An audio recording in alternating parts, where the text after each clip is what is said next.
Sir जैसे कि 2023 world cup शुरू हो रहा है तो आपकी टॉप 4 टीम्स कौन सी हैं? India, New Zealand, Pakistan and England. India, Pakistan, England, Sri Lanka as well. बार नहीं पहुंचेगी।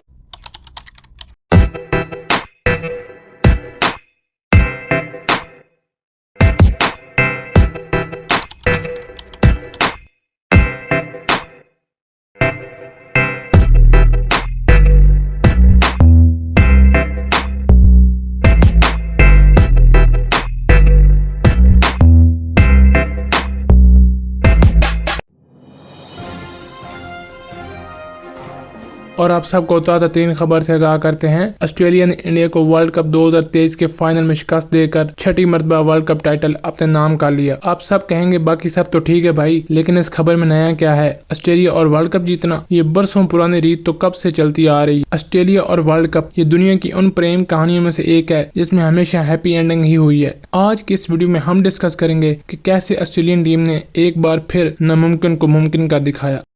Reason number 1, team over individual. एक ऑस्ट्रेलियन जर्नलिस्ट से एक दफा पूछा गया कि क्या वजह है कि ऑस्ट्रेलिया टीम इतने ज्यादा टूर्नामेंट जीतती है और इंडिया इतने हारता है। तो ऑस्ट्रेलियन साफी ने जवाब दिया कि जब इंडिया में बच्चा अपने दोस्तों के साथ खेल कर वापस घर आता है तो उसके वालिदैन उससे पूछते हैं कि आज तुमने कितना स्कोर की, लेकिन ऑस्ट्रेलिया में पेरेंट्स अपने बच्चे से पूछते हैं कि क्या तुम्हारी टीम जीती। और यही इंडिया और ऑस्ट्रेलिया के दरमियान सबसे बड़ा डिफरेंस है। ऑस्ट्रेलिया की इस वर्ल्ड कप में कामयाबी की एक बड़ी वजह यह थी कि वो एज अ यूनिट बनकर खेले, फिर चाहे वो बैटिंग हो, बॉलिंग हो या फील्डिंग। वो वर्ल्ड कप के दौरान किसी एक प्लेयर पर डिपेंडेंट नहीं रहे, बल्कि सारे प्लेयर्स की कलेक्टिव एफर्ट से ही कामयाब रहे। इस वर्ल्ड कप में जब ऑस्ट्रेलिया पहले दोनों मैच हारा और पॉइंट्स टेबल पर 9वें नंबर पर था तो सब क्रिकेट एक्सपर्ट यही कह रहे थे कि इस टीम में वो ऑस्ट्रेलियन वाली बात है ही नहीं, ये अगर किसी तरह सेमीफाइनल ही पहुंच जाए तो बड़ी बात होगी। बिल्कुल इसी तरह की बातें 2021 के T20 वर्ल्ड कप में भी हो रही थी और इतिहास गवाह है जब जब अपोजिशंस ने ऑस्ट्रेलियन टीम को किसी बड़े टूर्नामेंट की रेस से बाहर लिखा,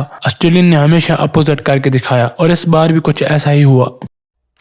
reason number 2, alpha mindset mentality. The great Imran Khan ने एक बार कहा था, जब मैंने अपना क्रिकेट करियर शुरू किया तो मुझे लगता था कि कामयाबी 70% टैलेंट और 30% अपने आसाब पर काबू पाना है। जब मैंने क्रिकेट खेलना खत्म की तो मुझे लगा कि ये 50-50 की रेशो है, लेकिन अब मैं अपने दोस्त गवास्कर से इत्तेफाक करता हूँ कि ये 60% ज़हनी ताकत और 40% टैलेंट पर बेस करती है। ऑस्ट्रेलियन प्लेयर्स को आप स्किल और टैलेंट में बिल्कुल बीट कर सकते हैं, लेकिन जब बात मेंटल टफनेस और इतिहास रचाने की आती है तो ऑस्ट्रेलियन को हराना नामुमकिन सा लगता है। स्पेशली जब नॉकआउट गेम्स की बारी आती है तो मानो ऑस्ट्रेलियन प्लेयर्स कोई और ही रूप धार लेते हैं। इसकी वाज़ह मिसाल ये है कि ऑस्ट्रेलियन टीम सिर्फ इस सेंचुरी में 6 ओडीआई वर्ल्ड कप्स में 5 बार सेमीफाइनल और फाइनल में पहुंची है और उन 5 में से सिर्फ एक सेमीफाइनल हारी है 2019 में, और बाकी हर मौके पर चाहे वो 2003 हो, 2007 हो, 2015 हो या 2023 हो, उन्होंने टाइटल अपने नाम किया। एक मजीद इंटरेस्टिंग चीज जो इस वर्ल्ड कप में हुई कि ऑस्ट्रेलिया ग्रुप मैचेस में साउथ अफ्रीका और इंडिया दोनों से हारा, लेकिन फिर सेमीफाइनल और फाइनल में इन्हीं दोनों टीमों को शिकस्त दी जो उनकी मजबूत साइकी को जाहिर करती है।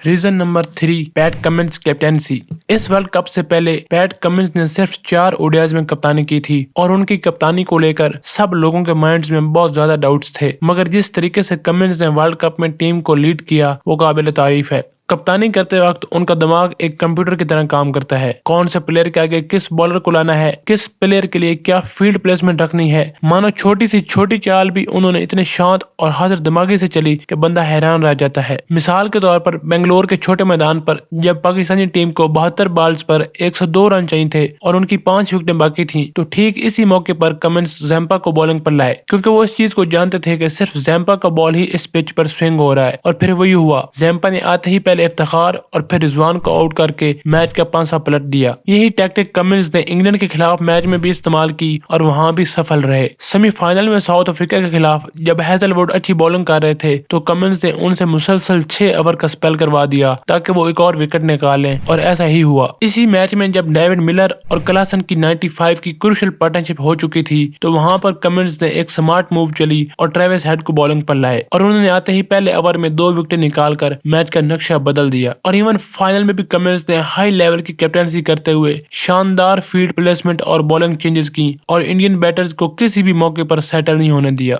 Reason number 4, strong Australian management. अगर ऑस्ट्रेलियन प्लेयर्स के अलावा कोई और उनकी कामयाबी का क्रेडिट डिजर्व करता है तो वो है ऑस्ट्रेलियन मैनेजमेंट। टीम सिलेक्शन से लेकर पिच रीडिंग तक जिस गहराई के साथ टीम मैनेजमेंट ने हर चीज को कवर किया, इस पर उनकी जितनी तारीफ की जाए वो कम है। अगर सबसे पहले स्कॉट सिलेक्शन की बात करें तो उन्हें इस बात की कोई गारंटी नहीं थी कि injured Travis head world cup के आखिरी मैचेस में अवेलेबल होंगे भी कि नहीं, लेकिन उन्होंने इसके बावजूद ट्रेविस को स्क्वाड में रखा, जो कि काफी बड़ा रिस्क था। लेकिन जैसे स्कैन 1992 में हर्षित मेहता कहता है कि रिस्क है तो इश्क है, और फिर ट्रेविस हेड ने सेमीफाइनल और फाइनल में ऐतिहासिक बारियां खेलकर टीम मैनेजमेंट के उस फैसले को बिल्कुल दुरुस्त साबित किया। इसी तरह ऑस्ट्रेलियन मैनेजमेंट ने अपने प्लेयर्स को अग्रेसिव और अटैकिंग क्रिकेट खेलने की फ्रीडम दी, जिसका सबूत ये है कि ऑस्ट्रेलिया ने इस वर्ल्ड कप के दौरान 3 बार 350 प्लस स्कोर किया। इवन जब फाइनल के दौरान ऑस्ट्रेलिया की 3 विकेटें सिर्फ 47 रन पर गिर गईं, उन्होंने फिर भी पॉजिटिव अप्रोच के साथ बैटिंग करना जारी रखी ताकि अपोजिशन पर प्रेशर बना रहे। इसी तरह एक और टैक्टिक जो ऑस्ट्रेलियन टीम के माइंडसेट और प्लानिंग को साबित करती है वो ये कि फाइनल से एक दिन पहले जब ऑस्ट्रेलियन प्लेयर्स टीम मीटिंग कर रहे थे तो वो एक इंडियन प्लेयर की सबसे ज्यादा चर्चा कर रहे थे, और वो प्लेयर किंग कोहली या हिटमैन शर्मा नहीं थे। वो वर्ल्ड कप में बॉलिंग में तबाही मचाने वाले मोहम्मद शामी और बुमराह भी नहीं थे। तो आप लोग सोच रहे होंगे कि भाई फिर वो आखिर कौन सा प्लेयर था, और वो थे none other than Shahriyar Iyer, जो पिछले दोनों मैचों में नेदरलैंड और न्यूजीलैंड के खिलाफ बैक टू बैक सेंचुरीज, वो भी सिर्फ 60 और 70 बॉल्स पर बनाकर फुल फॉर्म में थे।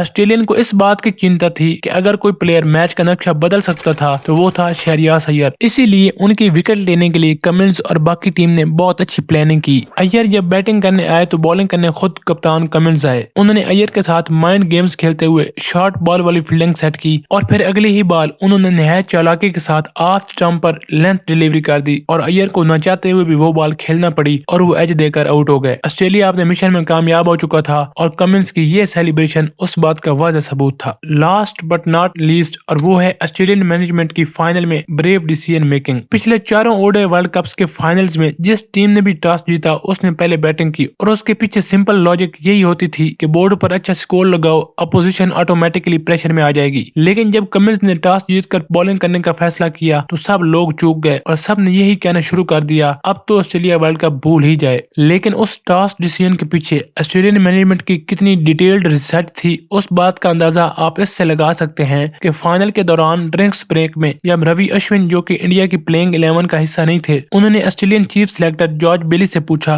कि आप लोगों ने पहले बैटिंग क्यों नहीं की, तो जॉर्ज बेली ने जवाब दिया, हम एक लंबे अरसे से इंडिया में आईपीएल और बायलैटरल सीरीज खेलते आ रहे हैं। हमारे तजर्बे के मुताबिक सुर्ख मिट्टी बिखर जाती है, लेकिन काली मिट्टी अंडर लाइट्स बैटिंग के लिए और बेहतर हो जाती है। साउथ अफ्रीका के खिलाफ सेमीफाइनल में सुर्ख मिट्टी की पिच थी जो वक्त गुजरने के साथ बदल गई, मगर यहाँ फाइनल की पिच में काली मिट्टी का इस्तेमाल है जिससे रात को बैटिंग करना और आसान होगा। अश्विन का कहना था कि मैं ये सुनकर दंग रह गया, एक विजिटर टीम हमारी पिच को इतनी गहरी जानकारी के साथ कैसे पढ़ सकती है।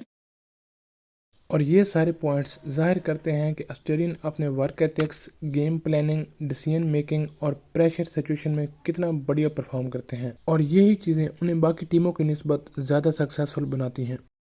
अगर वीडियो इन्फॉर्मेटिव और अच्छी लगी हो तो काइंडली लाइक और सब्सक्राइब ज़रूर कीजिएगा। वीडियो देखने के लिए बहुत बहुत धन्यवाद।